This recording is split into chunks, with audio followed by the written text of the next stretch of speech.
I'm Dr. Gregory Seltz, Executive Director of the LCRL. Welcome to our sharing of our Two Kingdom Mom and Pop papers, Bold Biblical Principles for a Robust Public Christian Life.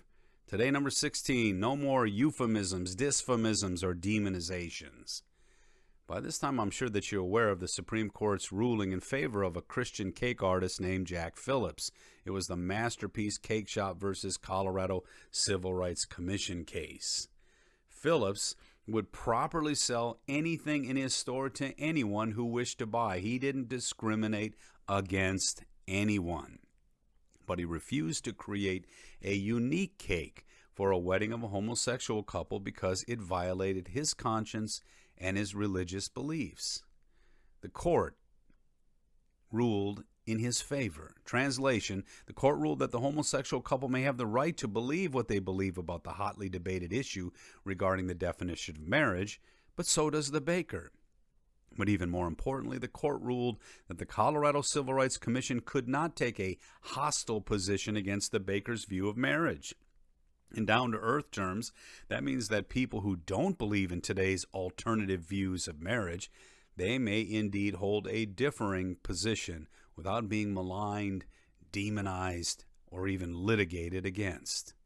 Finally, the time may be coming for forthright discussions about relationships, the institution of marriage, culture, without the destructive force of government muddying up the issue. One can only hope.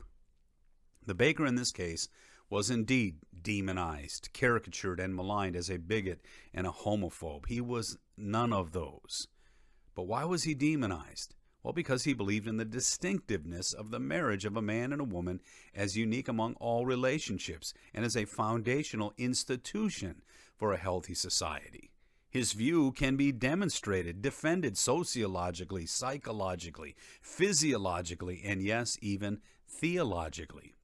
Sadly, this case was about none of that, but was ultimately about shutting down his right to have his public voice about marriage and forcing him through his art to publicly acknowledge something against his conscience. The demonization of his view was part of the effort to stifle his speech, and the final hammer would have been the government's silencing of his voice by threat of law and punishment. That should frighten all sides of this cultural debate.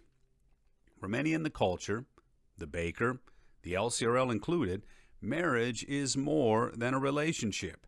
It's by definition an institution. Today, this institution has been maligned, rejected, and now diminished merely as a relationship. But the whole culture of the West is imploding because of its disdain for marriage. Our cities are exploding because of our disregard for marriage. Our entire culture is wallowing in sexual confusion because of its diminution of marriage.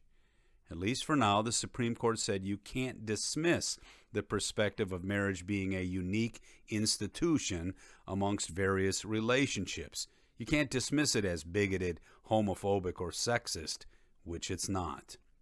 In fact, those of us who hold the traditional institutional view of marriage believe that such a view can actually be beneficial to all. So let those discussions and arguments begin. But for now, one can be thankful that the state has been told that it cannot disparage such a view nor hold it in contempt with a hostility towards religion. That should rightfully undermine the euphemisms, the dysphemisms, and the demonizations to the contrary. It's about time. I'm Gregory Seltz. Remember to continue to put your temporal liberties to work for the sake of the eternal liberties of Christ. Words to live by, actions to bless. Have a great day.